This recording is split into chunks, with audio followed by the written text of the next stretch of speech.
Selamat pagi dan salam sejahtera untuk kita semua. Baik, kali ini kami akan mempresentasikan hasil analisa kami. Kelompok kami mengambil tema penjualan pupuk pertanian pada CI Pancut dan Nyeri. Langsung saja perkenalkan, nama saya Marlina Triana dengan NIM 11200-110.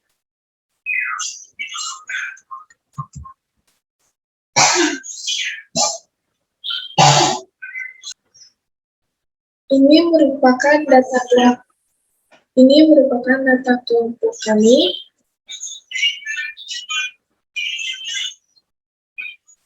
Langsung saja, yang pertama pendahuluan. Perkembangan sistem informasi dan teknologi dewasa ini berkembang dengan begitu pesat dan sangat cepat.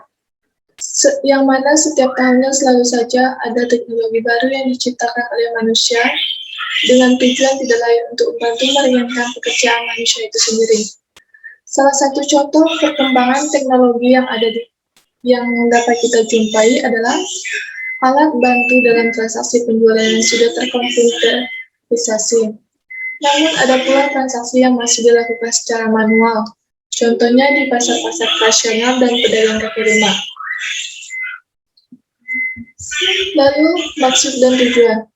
Yang pertama, bertujuan untuk mengetahui analisa proses transaksi penjualan pupuk pertanian pada CU Pancut dan Nyeri. Yang kedua, bertujuan untuk mengetahui kas masuk dan kas keluar dalam proses transaksi penjualan. Dalam analisa ini, diperlukan juga metode penelitian. Adapun metode yang digunakan, yang pertama observasi, yang kedua wawancara atau interview, yang ketiga metode browsing. Untuk metode observasi itu sendiri merupakan metode pengumpulan data dengan cara mengamati atau meninjau secara langsung cermat dan langsung ke lokasi atau ke lapangan untuk mengetahui kondisi yang terjadi untuk membuktikan kebenaran dari sebuah penelitian itu. Yang kedua, wawancara atau interview. Metode wawancara itu sendiri merupakan teknik pengumpulan data melalui proses tanya-jawab lisan yang berlangsung satu arah. Artinya, pertanyaan datang dari pihak yang mewawancarai dan jawaban diberikan oleh yang diwawancarakan. Yang ketiga, metode browsing, yaitu suatu aktivitas yang dilakukan di dalam media internet dengan menggunakan aplikasi perangkat lunak yang bernama web browser atau sering disebut dengan browser saja. Jadi untuk kelompok kami menggunakan metode penelitian wawancara atau interview, yang mana kami menggunakan metode wawancara secara online menggunakan handphone pada pegawai CU dan Nyeri. Adapun ruang lingkup, penyajian dan analisis yang dilakukan berdasarkan data yang ada pada hasil penelitian di CU Pancut dan Nyeri. Di dalam suatu organisasi pastinya ada struktur organisasinya. Di sini Pancut, CU dan Nyeri memiliki struktur organisasi sebagai berikut, yang mana pastinya ada penasihat, pengawas, staf-staf yang mengurus urusan masing-masing. Ini bisa dilihat. Baik, untuk proses bisnis sistem perjalanannya akan dijelaskan oleh teman saya, yaitu Francisca Desiana. Baiklah, perkenalkan nama saya Francisca Desiana, NIM 11200019. Selanjutnya, saya akan menjelaskan tentang proses bisnis sistem berjalan. Sesuai dengan ruang lingkup dalam penyusunan proyek buku ini, kami akan menguraikan secara umum proses sistem berjalan, yang meliputi yang pertama yaitu proses pemilihan produk. Pada proses ini, para pembeli datang toko pertanian untuk memilih pupuk mana yang akan dibeli. Selanjutnya itu proses transaksi. Pada proses transaksi itu ada dibedakan menjadi dua sistem, yaitu transaksi secara tunai atau bayar langsung dan transaksi secara kredit atau sistem pinjam kepada pihak CU. Dan pembeli dapat memilih transaksi mana yang akan digunakan. Yang pertama yaitu transaksi secara tunai. Setelah anggota memilih pupuk mana yang akan dibeli, selanjutnya bagian persediaan akan mengecek ketersediaan pupuk. Jika pupuk tersedia, selanjutnya bagian pembelian akan memproses pupuk yang akan dibeli. Dan anggota akan menyerahkan uang tunai untuk membayar pupuk tersebut. Kemudian, bagian penjualan akan menerima pembayaran dan membuat nota. Dan bagian persediaan akan menerima nota. Kemudian, mengeluarkan pupuk dan menyerahkannya kepada anggota. Selanjutnya yaitu transaksi secara kredit, yaitu sistem pinjaman kepada pihak CU. Jika anggota memilih transaksi secara kredit, maka setelah memilih pupuk mana yang akan dibeli dan pupuk yang ingin dibeli tersedia, maka selanjutnya anggota mengajukan pinjaman agrobisnis. Kemudian mengisi formulir pinjaman, dan untuk mengambil pupuk, anggota harus menunjukkan bukti pengisian formulir pinjaman tersebut.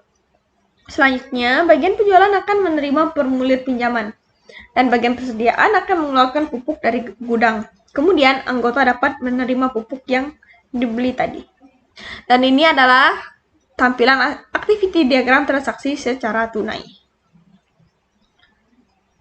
Selanjutnya yaitu activity diagram transaksi secara kredit, dan ini adalah tampilannya. Selanjutnya yaitu dokumen masukan dan dokumen keluaran. Di sini saya mengambil yang transaksi secara tunai, karena yang transaksi secara kredit itu lampirannya terlalu panjang, jadi saya memilih yang ini. Yang pertama itu dokumen masukan.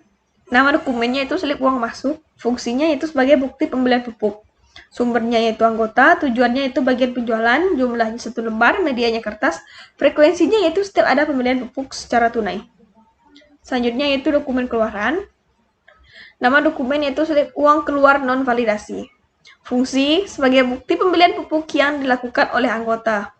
Sumbernya yaitu bagian penjualan, tujuannya yaitu anggota, medianya itu kertas, jumlahnya itu 1 lembar, frekuensinya setiap ada pencatatan bukti pembelian yang dilakukan oleh anggota.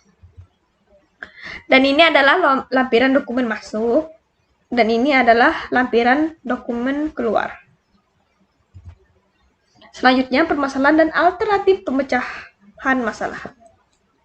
Permasalahan pokoknya yaitu dari hasil observasi di CU Pancordengiri yang dapat dilihat bahwa proses transaksi yang digunakan yaitu sistem manual.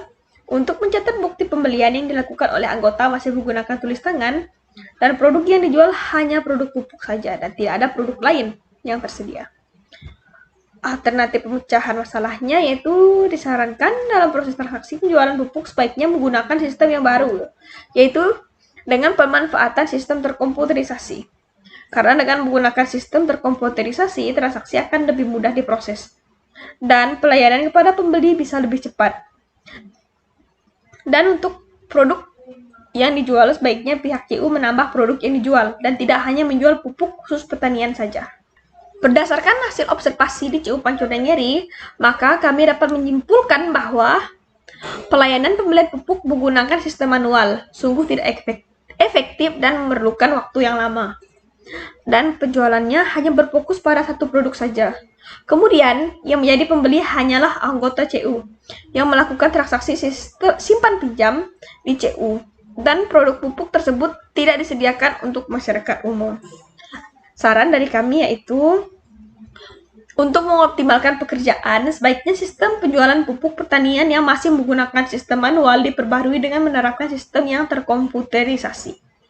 Dan jika menggunakan sistem terkomputerisasi, maka tidak membutuhkan terlalu banyak tenaga kerja. Karena tujuan utama dari sistem komputerisasi adalah untuk membantu meringankan pekerjaan manusia, baik dalam bidang apapun itu. Untuk pembeli produk pupuk pertanian, sebaiknya pihak CU juga menjual produk untuk kalangan masyarakat umum, dan tidak hanya untuk anggota yang melakukan transaksi simpan pinjam di CU saja. Dan ini adalah daftar pustaka yang kami jadikan acuan dalam penyusunan proyek ini. Baik, sekian penjelasan dan presentasi dari kelompok kami. Mohon maaf jika masih banyak kesalahan dan masih banyak kekurangan dalam video presentasi kami ini. Kami juga ingin mengucapkan terima kasih kepada dosen pengampu mata kuliah Sistem Informasi Akuntansi yaitu Ibu Lisnawati STMkom yang sudah membimbing kami hingga kami bisa menyusun proyek ini dengan selesai. Terima kasih dan sampai jumpa.